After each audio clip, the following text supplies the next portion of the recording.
नमस्कार, आदाब, सत श्री अकाल दोस्तों।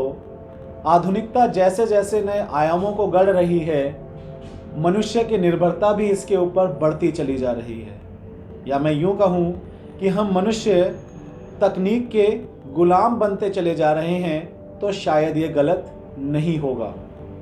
यदि हम मुड़कर देखें आज से करीब 5 या 6 दशक पहले, तो शायद बच्चों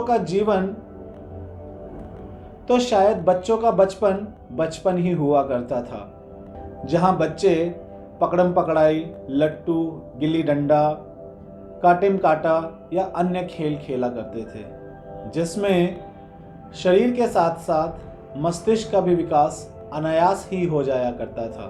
जितना सभ्य होने की बात हम कहते हैं, जितना गर्व हम अपने आधुनिक होने पर करते हैं, शायद ये सारी ही बातें कहीं ना कहीं खोखली नज़र आती हैं, क्योंकि यही आधुनिकता, यही तकनीक हमारे बच्चों के बचपन को छीनने का कार्य कर रही है, और हम इससे अवगत होकर भी ना जाने क्यों अनजान बने रह जाना चाहते हैं। अवश्य ही हमें इसमें कुछ करने की आवश्यकता है। अवश्य ही हमें ऐसे ठोस कदम उठाने की आवश्यकता है जिससे कि हम अपने बच्चों का बचपन उन्हें वापस लौटा पाएँ, जो कहीं ना कहीं इन मोबाइल फ़ोन्स, लैपटॉप्स, इंटरनेट में घुल मिलकर कहीं खो गया है। आओ हम सभी एकजुट होकर के हाथ बढ़ाएं और अपने बच्चों को वह राह दें, वह सही बचपन उनको दे पाएं जिसकी वह हमसे आशा करते हैं। दोस्तों, आज के इस वीडियो में हम बात करने वाले हैं बच्चे और मोबाइल के भूत के बारे में। जी हाँ, मैं मोबाइल को भूत इसीलिए कह रहा हूँ कि यह हमारे सामने हो तो भी और सामने ना हो तो भी हमें नकारात्मक रूप से प्रभावित करने का कार्य करता ही रहता है। अब ये खतरा जो है, ये लगातार बढ़ रहा है। खतरा क्यों बढ़ रहा है? छोटे छोटे बच्चे मोबाइल में गेम्स खेलते हैं। उन गेम्स में उन्हें मिशंस दिए जाते हैं, ऐसे मिशंस जो उन्हें ऐसे कार्य करने के लिए कहते हैं जो शायद हम और आप कल्पना भी नहीं कर सकते। बिल्डिंग से कूद जाना, गले में फंदा लगा करके लटकना। आप कह रहे होंगे, आप सोच रहे होंगे ऐसे कौन से गेम हैं। यदि आप थोड़ा सा पीछे जाएं तो ब्लू व्हेल गेम के बारे में आपने सुना होगा, जिसमें ना जाने कितने ही बच्चों ने अपने आप को चोटिल कर लिया था। यह तो सिर्फ 1-2 गेम की नाम मैंने लिए हैं, ऐसे असंख्य गेम हैं जो बच्चों को पथभ्रष्ट करने का कार्य कर रहे हैं। हम खुद नहीं जानते जब हमारा बच्चा मोबाइल लेकर बैठा है तो वो क्या देख रहा है। शायद हम भी थोड़ा व्यस्त हो जाते हैं, लेकिन अत्यंत आवश्यक है कि हम बच्चों के साथ घुलें मिलें, उनसे कुछ बात करें। ऐसा ना हो कि बच्चों का बचपन सिर्फ इस निर्जीव स्क्रीन के सामने बैठे बैठे ही समाप्त हो जाए।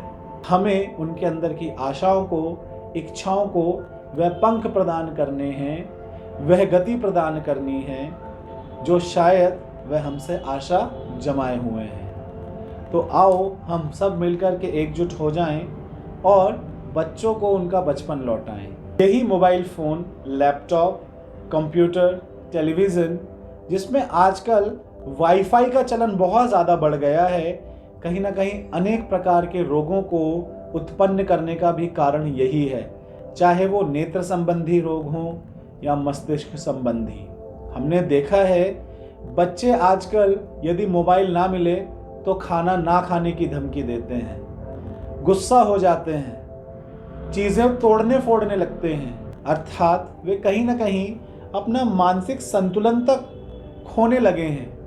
तो अवश्य ही हमें इसके ऊपर विचार करने की आवश्यकता है दोस्तों, कि हम बच्चों को सही रूप में उनका जीवन वापस लौटाएं। अब इसके लिए क्या आवश्यक है कि हम क्या करें? अवश्य ही हमें बच्चों के साथ कुछ समय बिताना चाहिए, सिर्फ घर में ही नहीं, घर के बाहर भी। हम उनके साथ आउटडोर गेम खेल सकते हैं, पार्कों में या बगीचों में उनको हम घुमाने ले जा सकते हैं। साथ ही आजकल डांस क्लासेस या singing classes, karate classes, skating classes बहुत ज़्यादा प्रचलन में है, जहाँ बच्चे ना सिर्फ अपने शारीरिक विकास को आगे बढ़ा पाते हैं। कहीं ना कहीं बच्चों का शारीरिक विकास के साथ साथ मानसिक विकास भी संभव हो पाता है। तो मैं तो एक ही चीज़ कहूँगा कि हमें अपने बच्चों को इस मोबाइल रूपी भूत से बचाना है। यह जो जाल है ये लगातार बढ़ता चला जा रहा है। ये हमारे मन मस्तिष्क पर एक ऐसा साया जमाए हुए है जिससे शायद हमारे बच्चे बाहर नहीं निकल पा रहे हैं। तो इसके लिए आवश्यक है कि उन्हें बहला फुसलाकर, समझाकर, डांटकर जिस तरीके से वह समझ सकें, हमें यह समझाने की आवश्यकता है कि मोबाइल का ज़्यादा प्रयोग उनके लिए अत्यंत हानिकारक है। अत्यंत आवश्यक है कि हम अपने बच्चों को वह सही राह दिखाएं जिसकी वह हमसे आशा किए हुए हैं। अब यह तभी संभव है जब हम सभी एक साथ मिलकर यह ठोस कदम उठाएं कि हाँ, अब हम अपने बच्चों को अधिक मोबाइल देने से बचेंगे। बीता हुआ समय बड़ा ही कठिन था। बीते 2 साल लॉकडाउन ने हमें मोबाइल का आदी बना दिया। हमारे स्कूल में पढ़ने वाले बच्चे मोबाइल, लैपटॉप पर ऐसे चिपके रहते थे जैसे गुड़ से मक्खी चिपक जाती है। और कहीं ना कहीं यही कारण है कि वह बच्चे अभी इस आदत को पीछे नहीं छोड़ पा रहे हैं। बच्चे फ़ोन को हमेशा अपनी जेब में लगाए घूमते हैं और उन्हें यह एहसास रहता है कि फ़ोन मेरे पास है या नहीं। तो अवश्य ही हमें अपने भविष्य के इन कंधों को मजबूत यदि बनाना है तो हमें इनसे फ़ोन को थोड़ा सा दूर करना होगा, क्योंकि ये एक आदत बन चुका है।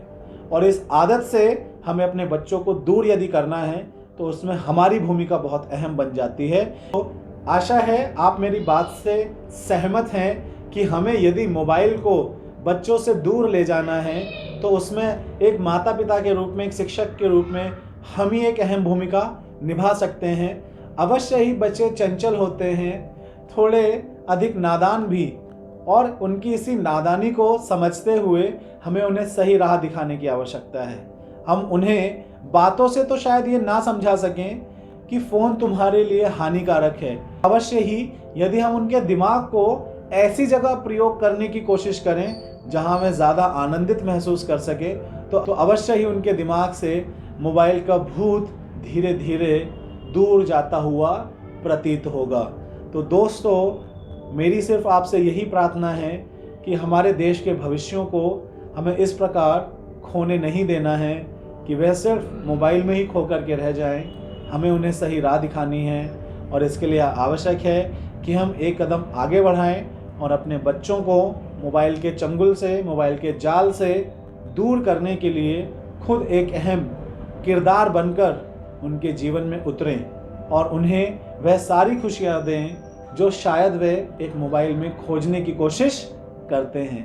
तो आइए आज से ही हम यह प्रण लें कि हमें अपने बच्चों को इस भूतिया मोबाइल से दूर रखना है, दूर ले जाना है। तभी हमारा भारत देश इन नवीन कंधों के ऊपर टिक पाएगा। अन्यथा हम ऐसे भविष्य को निर्मित करते हुए देखेंगे जो शायद काम तो कर रहे हैं लेकिन मशीन की तरह। बच्चे तो हैं लेकिन भावनाएं नहीं हैं। तो ये सारी चीज़ें हटाने के लिए और एक सकारात्मक शुरुआत करने के लिए आज से ही हम कोशिश करेंगे कि बच्चे मोबाइल की जगह हमसे बात करें, मोबाइल को सामने ना रख करके हमारे सामने बैठें और अपनी बात हमसे कह पाएँ, हम उन्हें 2 बातें समझा पाएँ। यदि वीडियो आप लोगों को अच्छी लग रही है तो चैनल को सब्सक्राइब करें, लाइक करें, वीडियोस को शेयर करें और हाँ, कमेंट करना ना भूलें। आज के लिए इतना ही। जय हिंद, जय हिंदुस्तान दोस्तों। जय हिंद, जय हिंदुस्तान।